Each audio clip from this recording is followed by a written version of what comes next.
Bienvenidos y bienvenidas. Hola a todas, a todos. Ya hemos pasado una primera semana hablando de el concepto de la caracterización de desarrollo integral. Hemos conversado sobre a qué nos referimos con una visión sistémica y profundizaremos, visibilizaremos y trabajaremos sobre la evidencia de lo que conocemos como factores de riesgo y factores de protección, intentando destacar por qué estos tipos de factores son claves para una visión sistémica y para la oportunidad de abordaje que, al hablar de una red entre educación y salud, podemos impulsar hacia nuevos desarrollos, nuevas oportunidades para la infancia, la juventud y la adultez de nuestro país. La primera semana ustedes tendrán este gráfico como un viejo conocido ya, ¿no? Les recuerdo, es la forma de representación de las influencias de varios niveles sobre la vivencia, sobre el desarrollo de una persona según la perspectiva de la epigénesis probabilística. Allí nos decían, y ustedes ahora lo tendrán súper claro, que el ambiente con todas sus influencias convergen con las influencias que recibimos de parte del comportamiento, la actividad nerviosa, la actividad genética, y todas estas influyendo de manera bidireccional inciden y orientan o modulan esa posibilidad de desarrollo que tenemos como individuos, como seres humanos. Hemos dicho que esta visión integral que debemos mantener, que le retamos a sostener, ¿no? Ese esfuerzo por en cualquier momento de la vida diaria, al observar un escenario educativo de salud cotidiano, podamos ampliar la visión para atender qué de esto que estoy viendo involucra y cuáles elementos ambientales, cuáles conductuales, cuáles cognitivos, nerviosos, cuáles genéticos, epigenéticos. Esa invitación a una visión integral desde un planteamiento multinivel también requiere, hemos dicho, que sea valorado el carácter interactivo de las relaciones entre estos niveles, cómo unos influyen en otros, y que esas influencias de unos y en otros se dan de manera bidireccional. Algo especialmente importante cuando tenemos que reconocer que al observar, al atender el desarrollo de cualquier persona, deberemos involucrar también el desarrollo de las muchas otras que contactan con esa persona, que están alrededor, lo cual vuelve a toda esta dinámica un mecanismo, una dinámica, un fluir interdependiente, de relaciones interdependientes. Todo esto ya lo mencionamos varias veces la primera semana, es lo que conduce a la necesidad de mantener una visión sistémica, vernos como sistema, donde nuestras realidades educativas, nuestras realidades en salud, en las familias, sean caracterizadas como interacciones sistémicas de entidades, de personas, de seres humanos, cuyas acciones influyen en los demás de manera interdependiente. Hemos dicho también que en la complejidad que involucra las interrelaciones interdependientes dentro de un sistema, vale reconocer factores de riesgo y factores de protección como esos puntos claves que pueden ayudarnos a propiciar mejores direcciones en el desarrollo de niños, niñas, jóvenes, o bien identificando factores de riesgo también podemos ayudar a disminuir, si los abordamos y tratamos, las posibilidades de que estas personas se encuentren en el futuro próximo en situaciones vulnerables o poco beneficiosas. Desde una visión de sistema, identificar que esa interacción entre personas involucra los múltiples niveles y puede estar siendo impulsada o puede enfrentar barreras según los factores de riesgo protección a la vista, es parte del tipo de enfoque que durante este curso vamos a estar una y otra vez mencionando, reiterando, para propósito, ¿no?, de reconocer nuestras propias capacidades como miembros de sistemas de salud o educación en la misión, el objetivo de promover mejor futuro para las personas con quienes convivimos gracias a este abordaje sistémico y el énfasis en la identificación de factores de riesgo y factores de protección. La complejidad misma de todos estos elementos y estas dinámicas de interdependencia hacen o requieren un trabajo en red que en nuestro país, por suerte, viene construyéndose ya hace varios años gracias al trabajo coordinado de muchos profesionales como ustedes que se integran y apoyan las iniciativas del sistema SAID y de la red RISA. Esta visión de sistema que una y otra vez acá mencionamos, también al conceptualizar, concebir la red de RISA y el sistema SAID, es de interés. Justamente una de las funciones del sistema SAID a través de las redes es asegurar, como lo ven ahí en pantalla, la continuidad de la atención y del flujo de información a lo largo de todo el sistema.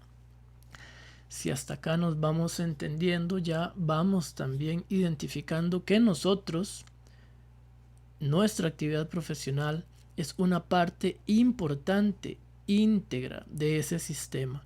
Cada uno de nosotros es uno de esos elementos, una de esas entidades que contribuyen a la interdependencia del sistema. Nosotros entre profesionales, nosotros al respecto de las personas, estudiantes, colegas, familiares con quienes nos involucramos en nuestros ámbitos de ejercicio profesional cotidiano. Estamos todos sumando a ese gran sistema, a esa gran red, y esperamos a través de cursos como este, cada vez reconociéndonos más como un equipo, ¿no? Como un equipo sólido, ojalá, en nuestras concepciones compartidas. Y desde allí, ojalá también en nuestras acciones orientadas desde esas concepciones para el mejoramiento de la atención al desarrollo en la primera infancia, adolescencia, juventud, adultez y demás. La primera semana hablamos muy en una tónica similar a esta introducción y hemos dicho es una forma de reconocer y de ir planteando esta dinámica integral, multinivel, de interacción, pero lo hemos hecho muy desde la teoría, ¿no? Muy desde lo que algunas propuestas nos invitan a pensar y su posible utilidad. Ahora y a partir de acá vamos a comenzar a hablar mucho más basados en evidencia que en este caso, solo por utilizar un punto de partida, tendrá relación con crianza y aspectos del maltrato infantil. Vamos a intentar comprender cómo desde acá, como un escenario posible, pero habrán muchísimos, la cultura, la conducta, la cognición, fisiología, epigenética, genética y anatomía incluso se interrelacionan. ¿Ok? Una vez que hemos tratado ya todo lo teórico, vamos a intentar ir a la evidencia que nos va mostrando los mecanismos, las dinámicas que componen, que conforman esas relaciones interactivas bidireccionales entre niveles. En la pizarra acá donde ustedes están observando abajo podrán ver a lo largo de esta conversación un aviso, ¿no? A manera de anotación, las muchas fuentes de evidencia que estaremos utilizando durante durante esta segunda semana. Y pues como siempre la semana también tendrá alguna lectura para que ustedes puedan expandir más allá de lo que decimos, sus perspectivas al respecto de los temas. No obstante, ya les digo, conforme yo vaya hablando, acá en la pizarra van a salir varias referencias que también, si ustedes quieren, pueden buscar por su parte y complementar lo que acá se dice. Empezaremos diciendo entonces que la vida que experimentan diferentes niños, diferentes niñas, desde su nacimiento, sabemos, claro, estará mediada por patrones distintos de crianza según las familias en las que convivan, ¿no? Es hoy muy bien conocido que diferentes patrones, modos de crianza tienen asociaciones con diferentes indicadores del desarrollo, de modo que algunas de estas formas de crianza favorecen el desarrollo de algunas habilidades cognitivas, sociales, mientras otras formas de crianza, por ejemplo aquellas que son caracterizadas por agresión física, agresión psicológica, más bien son asociadas con algunos letargos en el desarrollo de habilidades, o bien con en cambio la aparición de algunos elementos no deseados en ese desarrollo, como las conductas delictivas, entre otros. Vamos acá, para comenzar este recorrido, a identificar que si hablamos, ¿no?, de patrones de crianza, de estrategias, estilos de cuidado, estilos parentales, también hablaremos de unos elementos culturales sociales que enfrentan los niños desde su nacimiento. Ya decimos que hay algunas de estos estilos de parentaje, como los estilos flexibles, ¿no?, asertivos, que están asociados con conductas, por ejemplo, prosociales, empáticas en los niños que reciben este tipo de cuidado parental. Mientras otros, ya lo hemos dicho, estilos de cuidado donde hay mucho castigo físico severo, además de agresión psicológica y demás, en cambio, sabemos, puede relacionarse con la aparición de conductas disruptivas como el matonismo, ¿no?, el famoso bullying.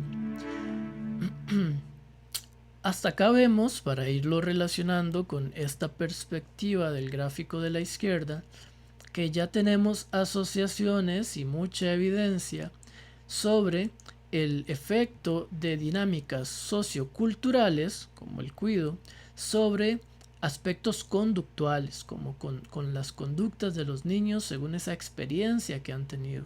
Algunos niños pueden tender, ya decíamos, a conductas empáticas y prosociales en su accionar, en su hacer dentro y fuera de las instituciones. Otros, en cambio, pueden tener tendencia hacia el matonismo, hacia el bullying, hacia la agresividad. Esto nos empieza a hablar ya sobre esas relaciones representadas acá por estas flechas, ¿no?, entre los niveles que hemos venido hablando la semana pasada, y ahora continuamos esta segunda semana. Acá un elemento cultural estaría teniendo injerencia, influencia sobre un elemento conductual, ¿no?, sobre aspectos del nivel conductual.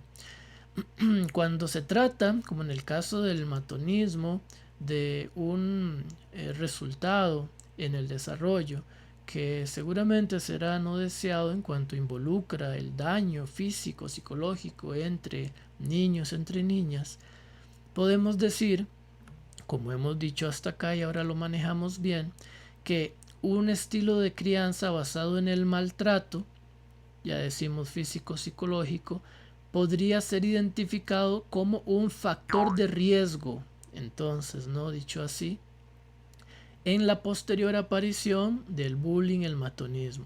¿Recuerdan la definición de factor de riesgo? Era una situación o circunstancia que podía asociarse con la aparición de un elemento no deseado, no beneficioso o de vulnerabilidad. Entonces vean esa relación como comienza ya desde acá, ¿no? La literatura, la evidencia nos lo respalda.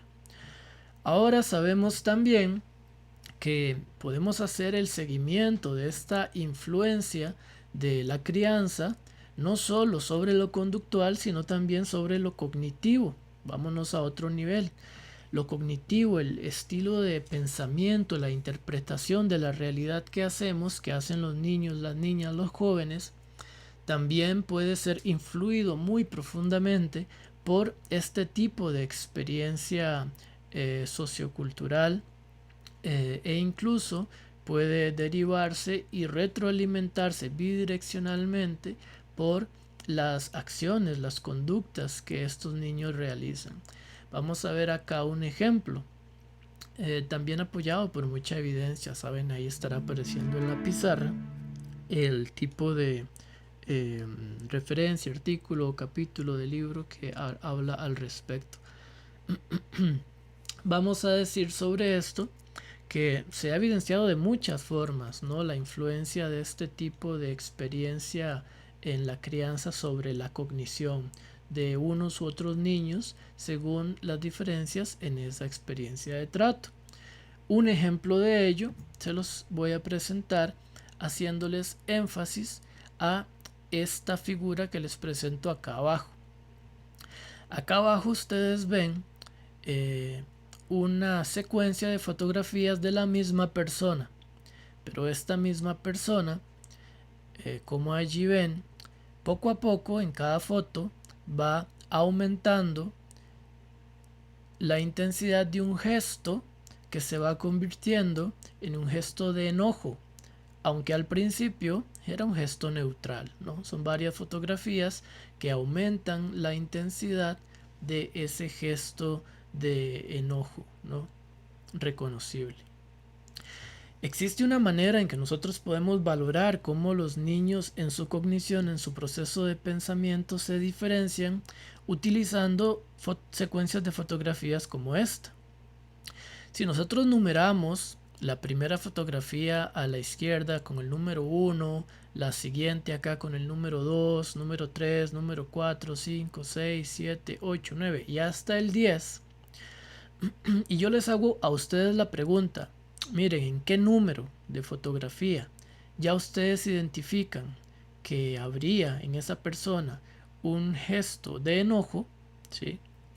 La mayoría de ustedes quizá me digan que ya en la sexta podrían reconocer ese enojo, o en la séptima, o bien tal vez en la quinta, ¿sí? El asunto es que cuando hacemos este tipo de pregunta a niños, a niñas que han experienciado o no maltrato infantil, es muy distinta la respuesta. Los niños que no han experimentado maltrato infantil severo, al igual que nosotros, dicen que ya tal vez en la sexta, en la quinta, podrían identificar ese enojo. Pero los niños que han experimentado maltrato infantil, resulta que ya a la altura de la fotografía número 4, ya reconocen, ya identifican, ya interpretan contenido emocional negativo, o incluso en la tercera. Esto es muy importante porque nos habla de la influencia de esa experiencia cultural de maltrato socioafectivo incluso, ¿no? Sobre una interpretación que se hace cognitivamente de la realidad. Parte de lo que hemos estado mencionando como estas secuencias de influencia bidireccional, ¿no? ¿Y por qué digo bidireccional? Vean cómo empieza a jugar todo este asunto de bidirecciones. Si un niño que ha experimentado maltrato reconoce enojo en la cara de otro niño aunque ese niño en su cara tenga un gesto que a nosotros nos parecería y a otros niños que no han sufrido maltrato neutro, este niño que ha sufrido maltrato y que identifica prontamente, aún con pocas señales, ya caracteriza como rostro de enojo el de un niño que tenga enfrente, pues seguramente actuará acorde, ¿no? Tiene un niño enfrente, le ve un cierto gesto que para otros niños no significará mucho, pero él lo interpreta, él o ella no lo interpretan como enojo, ujú, como hostil, ¿sí? Seguramente tomará entonces actitudes hostiles en defensa. Y esto puede generar conductualmente, ahora sí, situaciones de pelea, de agresión. Y esto a su vez genera, saben ustedes, socialmente en los niños, en sus barrios, en sus salones, eh, toda una indisposición de los demás, lo cual hace a su vez, vean cómo se retroalimenta, ¿no? Lo cual hará a su vez que más veces por esa indisposición este niño reconozca más prontamente esos enojos supuestos en los rostros de los demás y todo se retroalimenta. Allí empiezan a tener sentido estas líneas y el ver el asunto, ya decimos, como un sistema donde las acciones repercuten en los demás, pero también repercuten en mí mismo. Vean cómo el que un niño pueda interpretar un rostro hostil cuando no lo es, pero lo hace producto de una experiencia de maltrato que lo induce a esto, su propia acción, interpretación y acción hostil correspondiente, luego generará en los otros indisposición que luego entonces sentirá y le afectará a sí mismo de vuelta. ¿Ok? Vean el círculo acá de retroalimentación y los múltiples círculos de retroalimentación o circuitos de retroalimentación que ustedes desde sus diferentes conocimientos locales, profesionales, también pueden y podrían aportar acá a enriquecer toda esta dinámica que les comparto, ¿no? Habrían muchos posibles elementos que empiezan en este sistema visto así a generar influencias bidireccionales. Vean lo importante, ¿no? De conocer esto, de entender cómo este factor de riesgo de maltrato puede derivar en otros elementos y también, ojalá, y lo veremos pronto, cómo si lo identificamos podemos provocar cambios, ¿no? Giros en esa eh, deriva del desarrollo a partir de experiencias culturales, sociales. Hasta aquí algo importante también que decir es que si bien este tipo de evidencia ahora nos permite con mucho detalle, ¿no?, identificar por dónde es que viene esa actitud hostil de un niño o de otro, eh, esta, este conocimiento en general de crianzas distintas influyendo la manera de pensar o actuar de los niños es un conocimiento desde mucho tiempo atrás, ¿no? Desde siempre. No hace falta, quizá, aunque enriquece mucho, evidencia en detalle para que reconozcamos esto. Muy interesante y sin embargo es que cuando hablamos de cómo estas influencias ya no solo intervienen, modulan estas dimensiones, sino otras acá en el gráfico como la fisiológica, la epigenética, la anatómica incluso, sí vamos requiriendo acá de el tipo de evidencia que más recientemente tenemos a disposición para comprender mejor toda esta interdependencia en el sistema. Y se los voy a intentar mostrar a continuación. Véanlo así. Hay un indicador de estrés en las personas que se llama cortisol y se puede identificar en la saliva o en la sangre, ¿no? Con una muestra de saliva, con una muestra de sangre. Cuando se ha tomado muestras de diferentes grupos de niños expuestos a maltrato infantil y otros que no, en el momento en que reaccionan ante una situación de estrés, se ha visto una concentración de cortisol mucho mayor, un pico de cortisol mucho mayor posterior a el enfrentar el evento de estrés en los niños que tienen esa experiencia de maltrato, y una respuesta menor, más moderada, en los niños que no tienen esa experiencia de maltrato. El cortisol es, acá lo ven, intento reflejarlo en el gráfico, ¿no? Una molécula que se libera en las glándulas suprarrenales, arriba de los riñones. Se libera a la sangre y va por todo el cuerpo. De modo que, aunque se identifica en la saliva, ¿no?, de los niños en muchos de los estudios, como los que les estamos indicando acá en la evidencia, en la pizarra, lo cierto es que el cortisol, al ser liberado en sangre, va por todo el cuerpo. Todo el cuerpo, todos los tejidos de estos niños están recibiendo altas concentraciones de cortisol.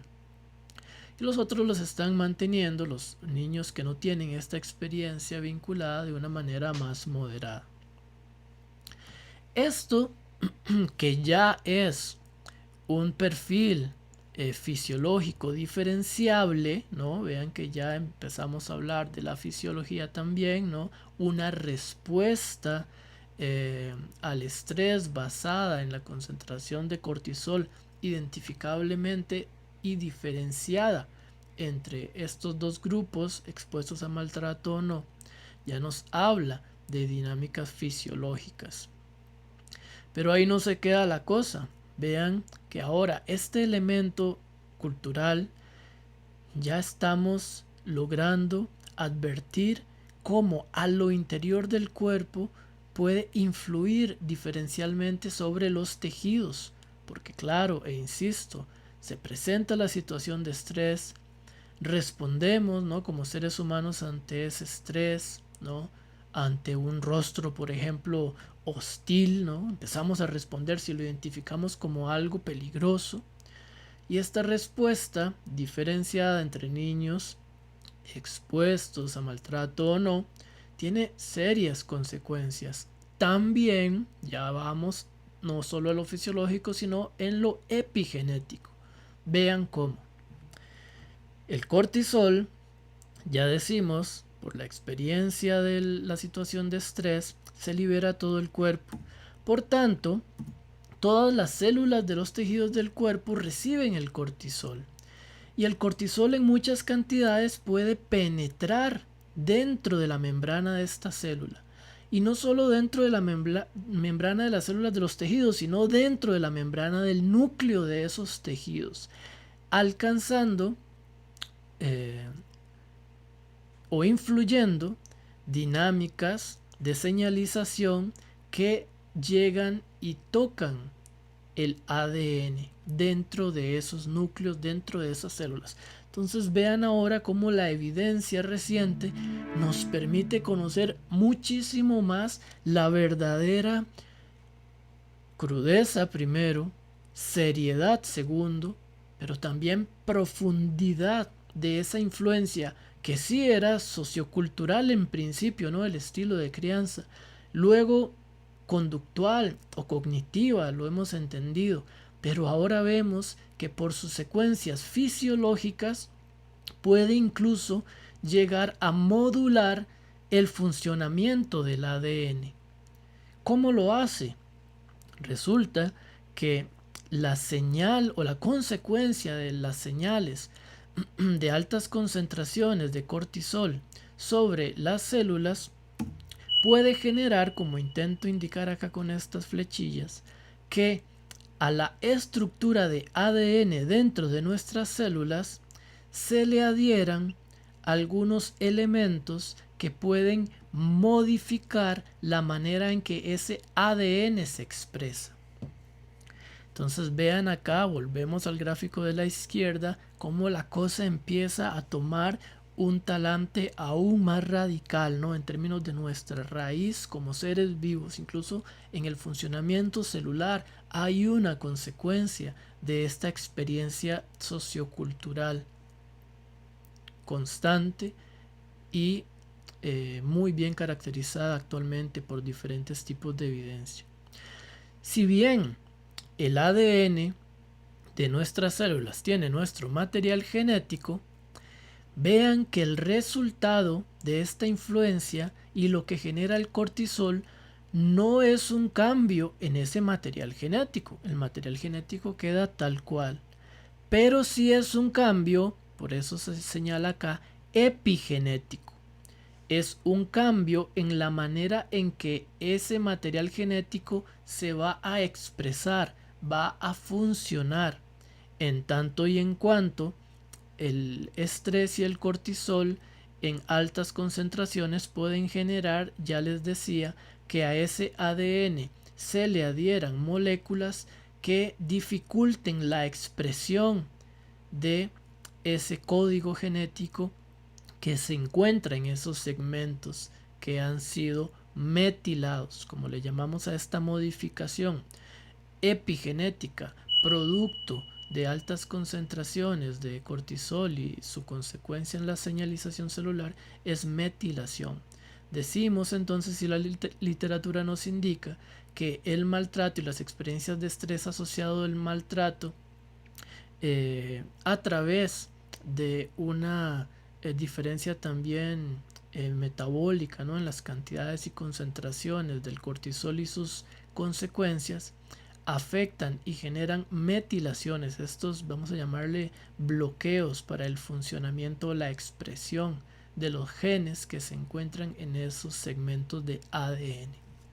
Entonces vean cómo la cosa, ¿no?, va mucho más allá de lo que en principio podríamos solo decir. Claro, la crianza afecta la manera de pensar, la manera de actuar, ¿no? Porque es que habrá un modelamiento, podemos decir, claro, lo habrá, pero también hay y simultáneamente una influencia por vía fisiológica de la manera en que las células de ese niño, de esa niña, empiezan a funcionar y empiezan a reaccionar también desde un funcionamiento distinto, de manera integrada, a una eh, eventual situación de una forma distinta, ¿no? Desde nuestro funcionamiento celular hay una reordenación, hay una influencia muy profunda de todo este sistema gracias a esta bidireccionalidad, ¿no? Y gracias a la evidencia reciente que nos muestra que es así. Ya decimos, el ADN de niños, niñas, jóvenes con experiencias de maltrato versus el ADN de los jóvenes, niñas, niños que no tienen esa experiencia, ha sido caracterizado por tener muchos más metilaciones, muchos más elementos de bloqueo para la expresión y el funcionamiento del código genético que tienen esos segmentos metilados. Así las cosas, vemos ahora un sistema, ¿no? O empezamos a visualizarlo así, esto sociocultural, sobre lo conductual, sobre lo cognitivo, sobre lo fisiológico, sobre el funcionamiento de los genes producto de las modificaciones epigenéticas. Ahora, insisto, no se queda ahí la cosa, y gracias a los hallazgos recientes también podemos decir, sí, las células de muchos tejidos del cuerpo pueden cambiar en su contenido de ADN, en el funcionamiento de ese ADN por este tipo de influencia. ¿Será que las células, por ejemplo, del cerebro de estos niños también empiezan a funcionar diferentemente, a constituirse diferentemente debido a este cambio, ¿no?, a esta influencia? Y pues bueno, ahí en los hallazgos en la pizarra verán que tenemos ahora también mucha evidencia que nos dice que así es. Lamentablemente así es. La experiencia de maltrato que ya sabemos puede afectar el funcionamiento de los genes por mecanismos epigenéticos, altera también el funcionamiento de, ya decimos, esa expresión génica en células del cerebro. Y el cerebro, sabemos, es base importante, no la única, pero base importante para nuestros procesos cognitivos, por ejemplo de memoria, por ejemplo emocionales. Y una aquí denotada estructura muy importante para nuestros procesos de memoria, nuestros procesos emocionales, es el hipocampo. Y el hipocampo resulta que se ha visto tiene una diferente constitución de metilación por influencia de el estrés asociado al maltrato también. ¿Okay? Entonces ahora vean otra vez los circuitos de retroalimentación. Si la experiencia social derivó en una exposición fisiológica de las células al estrés, al cortisol, que varió su constitución y su funcionamiento en expresión génica, pues esas células, si son las del hipocampo, generarán procesos o influirán en que procesos cognitivos como la memoria, ya les decía, como las respuestas emocionales, también sean variantes según se ha vivido o no maltrato. Todo esto se ha visto muchas veces, ¿no? Antes menciono el hipocampo, pero ustedes podrán encontrar en la literatura y en la pizarra también les apunto que otras estructuras como los fascículos de conectividad entre cortezas del cerebro también se han visto alteradas según mayores o menores condiciones de estrés. Por ejemplo, acá, entre más condiciones de estrés se han experimentado, la integridad de procesamiento de este fascículo se ve debilitada, hay menor integridad. Esto, insisto, por decir algunas de entre mucha evidencia a la mano. Acá y para nosotros vamos a valernos otra vez del modelo de la epigénesis probabilística. Vamos por un momento ya no a verlo verticalmente, sino recuerdan horizontalmente. Hasta acá diríamos que una experiencia ambiental, un factor socioambiental como el tipo de maltrato o trato de crianza que se reciba, sería uno de los factores de riesgo que podrían inducir a condiciones de matonismo, por ejemplo, a impopularidad en escuela, ¿no? Y por tanto conducir como factores de riesgo estas respuestas también asociadas a la vivencia o la manifestación de patrones de respuesta al estrés diferenciados que podrían entonces llevar a situaciones del desarrollo que no queremos, que no son deseables. De ser así, todas estos elementos, según este gráfico, ¿no? Aquí me devuelvo, estábamos ahí, vamos a un lado, vamos a otro, para terminar en un lugar no deseable o caracterizado como no deseable o de vulnerabilidad, diríamos entonces que todas esas influencias que nos topamos estuvieran presentes serían factores de riesgo.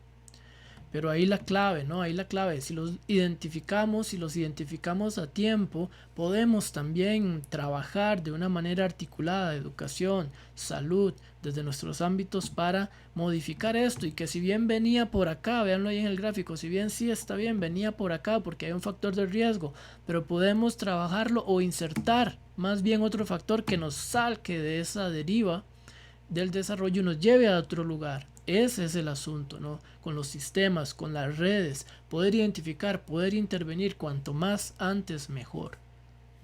De una manera articulada, mejor todavía. Estos elementos que pueden generar esos giros importantes y esas nuevas oportunidades son los llamados factores de protección.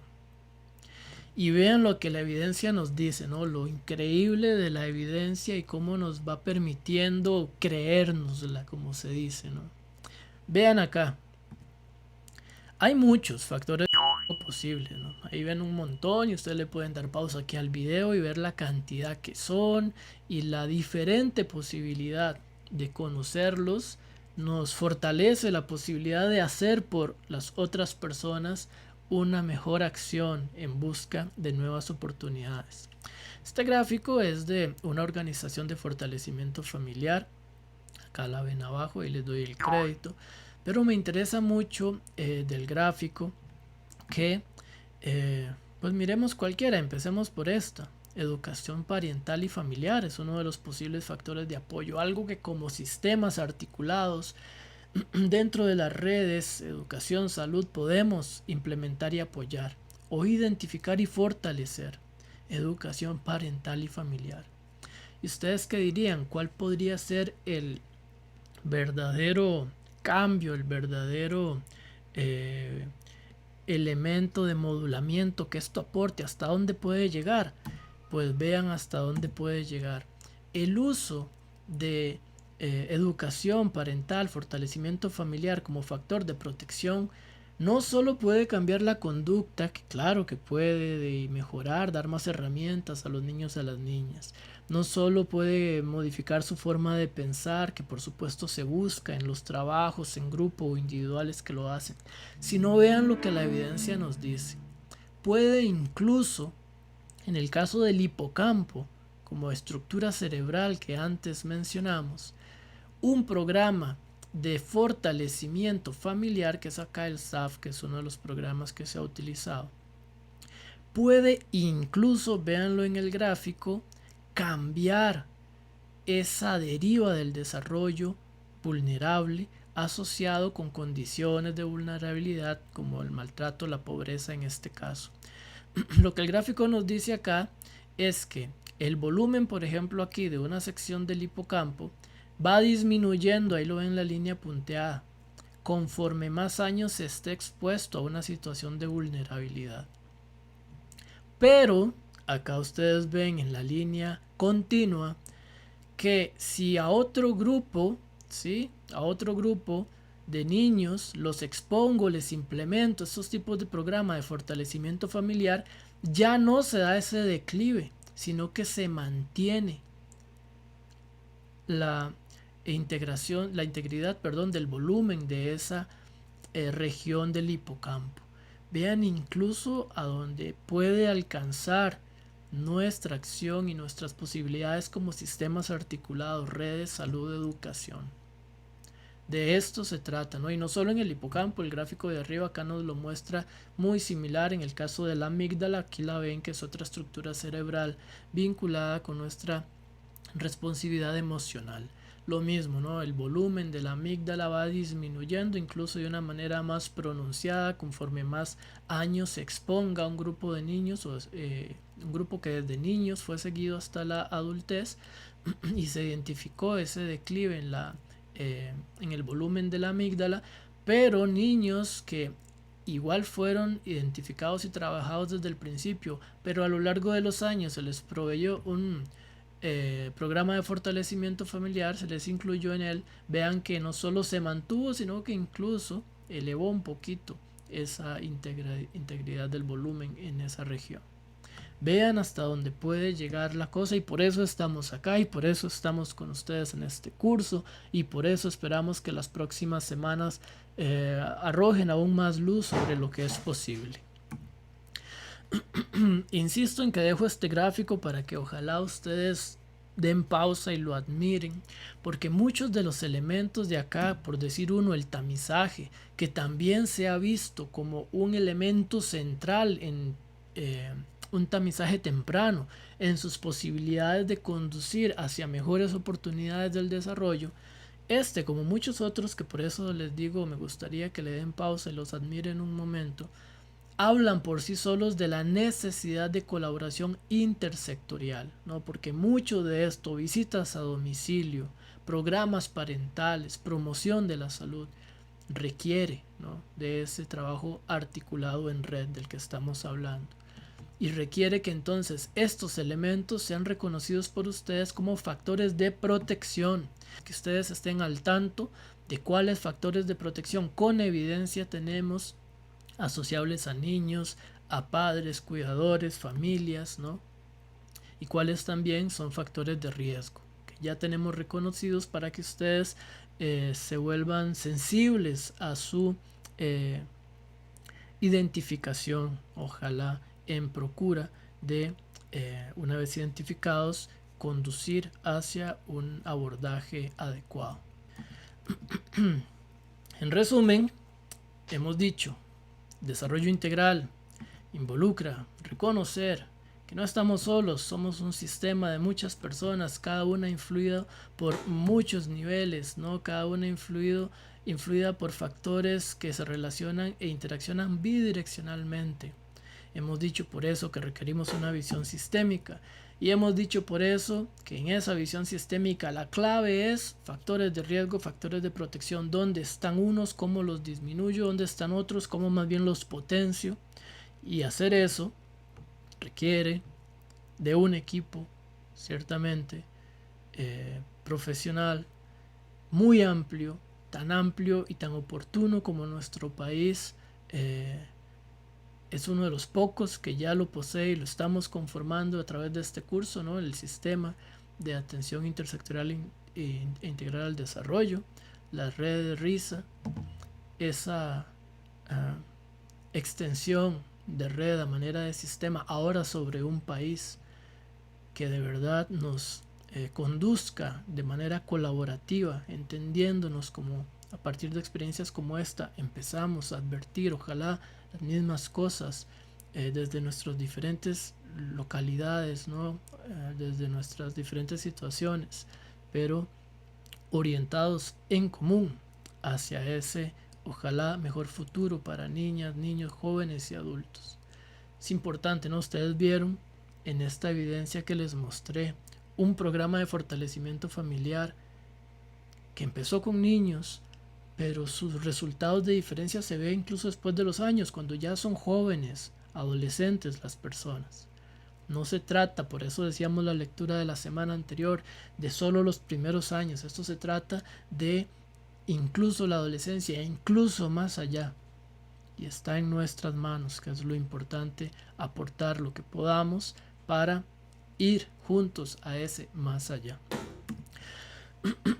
Hacerlo, con esto termino, va a requerir también conocer mejor cómo elaborar un diagnóstico, ¿no? Un diagnóstico donde se trata de esa caracterización de la realidad de niños jóvenes, según los factores de riesgo, según los factores de protección. Y vamos, espero, cada vez mejor posicionados con conocimientos, ya ven, acá los hemos compartido, actualizados y con una, desde esa evidencia, espero, fortalecida también fe en nuestra oportunidad de logro como equipo extendido, salud y educación, academia a través del país.